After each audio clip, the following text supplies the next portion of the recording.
السلام علیکم معزز ناظرین، پیارے دوستوں، بہنوں، بھائیوں اور بزرگوں، میں حافظ صفد نواز ایڈوکیٹ آپ کو اپنے اسلامی چینل کے اندر خوش آمدید کہتا ہوں، اور ہر روز کی طرح آج بھی ہم انشاءاللہ پارہ نمبر 19 سورۃ الشعراء کی آیات نمبر 116 تا 140 تک کی تلاوت، ترجمہ، تفسیر و شان نزول پڑھنے کا شرف حاصل کریں گے۔ تلاوت شروع کرنے سے پہلے ہم درود شریف پڑھتے ہیں، آپ بھی میرے ساتھ پڑھیں۔ اللهم صل على محمد وعلى آل محمد كما صليت على إبراهيم وعلى آل إبراهيم إنك حميد مجيد اللهم بارك على محمد وعلى آل محمد كما باركت على إبراهيم وعلى آل إبراهيم إنك حميد مجيد أما بعد فأعوذ بالله من الشيطان الرجيم بسم الله الرحمن الرحيم قالوا لئن لم تنته يا نوح لتكونن من المرجومين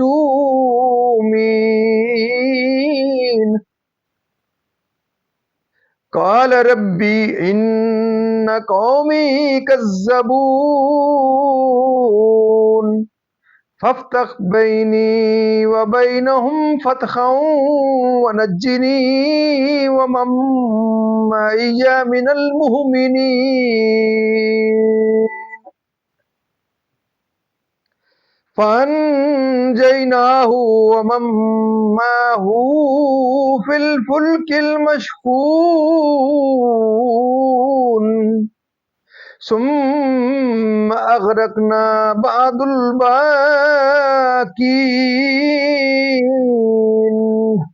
إن في ذلك لآية وما كان أكثرهم مؤمنين وإن ربك لهو العزيز الرحيم كذبت عاد المرسلين إذ قال لهم أخوهم هود ألا تتقون إني لكم رسول أمين فاتقوا الله وأطيعون وما أسألكم عليه من أجر إن أجري إلا على رب العالمين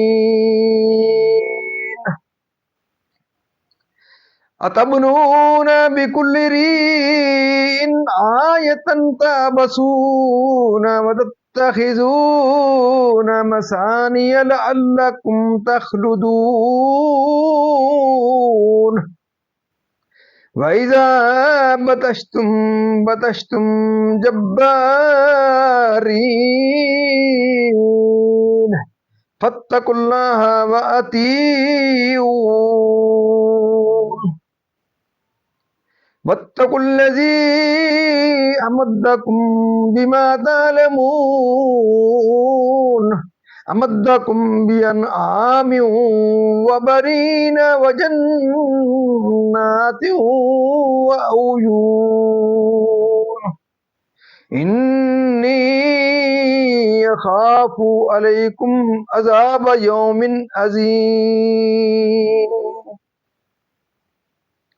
قالوا سواء علينا أوعظت أم لم تكن من الواعظين إن هذا إلا خلق الأولين وما نحن بمعذبين فكذبوه فأهلكناهم إن في ذلك لآية وما كان أكثرهم مؤمنين وإن ربك لهو العزيز الرحيم صدق اللہ العظیم۔ ترجمہ: بولے اے نو اگر تم باز نہ آئے تو ضرور سنگسار کیے جاؤ گے، عرض کی اے میرے رب میری قوم نے مجھے جھٹلایا، تو مجھ میں اور ان میں پورا فیصلہ کر دے اور مجھے اور میرے ساتھ والے مسلمانوں کو نجات دے۔ تو ہم نے بچا لیا اسے اور اس کے ساتھ والوں کو بھری ہوئی کشتی میں، پھر اس کے بعد ہم نے باقیوں کو ڈبو دیا، بے شک اس میں ضرور نشانی ہے، اور ان میں اکثر مسلمان نہ تھے، اور بے شک تمہارا رب ہی عزت والا مہربان ہے۔ عاد نے رسولوں کو جھٹلایا جبکہ ان سے ان کے ہم قوم ہود نے فرمایا کیا تم ڈرتے نہیں، بے شک میں تمہارے لیے امانت دار رسول ہوں، تو اللہ سے ڈرو اور میرا حکم مانو، اور میں تم سے اس پر کچھ اجرت نہیں مانگتا، میرا اجر تو اسی پر ہے جو سارے جہان کا رب۔ کیا ہر بلندی پر ایک نشانی بناتے ہو، راگیروں سے ہنسنے کو، اور مضبوط محل چنتے ہو اس امید پر کہ تم ہمیشہ رہو گے، اور جب کسی پر گرفت کرتے ہو تو بڑی بے دردی سے گرفت کرتے ہو، تو اللہ سے ڈرو اور میرا حکم مانو، اور اس سے ڈرو جس نے تمہاری مدد کی ان چیزوں سے کہ تمہیں معلوم ہے تمہاری مدد کی، چوپایوں اور بیٹوں اور باغوں اور چشموں سے۔ بے شک مجھے تم پر ڈر ہے ایک بڑے دن کے عذاب کا۔ بولے ہمیں برابر ہے چاہے تم نصیحت کرو یا ناسیوں میں نہ ہو، یہ تو نہیں مگر وہی اگلوں کی ریت، اور ہمیں عذاب ہونا نہیں۔ تو انہوں نے اسے جھٹلایا تو ہم نے انہیں ہلاک کیا، بے شک اس میں ضرور نشانی ہے، اور ان میں بہت مسلمان نہ تھے، اور بے شک تمہارا رب ہی عزت والا مہربان ہے۔ مزید ناظرین یہاں تک اس کا ترجمہ اختتام پذیر ہوا، اب اس کی تسلسل سے تفسیر۔ برہان صحیح کے ساتھ جس سے حق و باطل میں امتیاز ہو جائے، تو جو ایمان لائے وہی میرا مقرب ہے، اور جو ایمان نہ لائے وہی دور۔ دعوت و انذار سے حضرت نوح علیہ السلام نے بارگاہ الہی میں تیری وحی و رسالت میں مراد آپ کی یہ تھی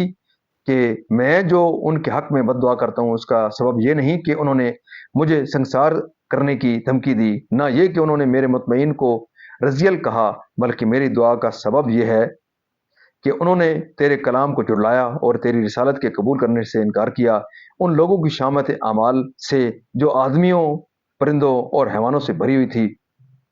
یعنی حضرت نوح علیہ السلام اور ان کے ساتھیوں کو نجات دینے کے بعد عاد ایک قبیلہ ہے، اور دراصل یہ ایک شخص کا نام ہے جس کی اولاد سے یہ قبیلہ ہے، اور میری تکذیب نہ کرو کہ اس پر چڑھ کر گزرنے والوں سے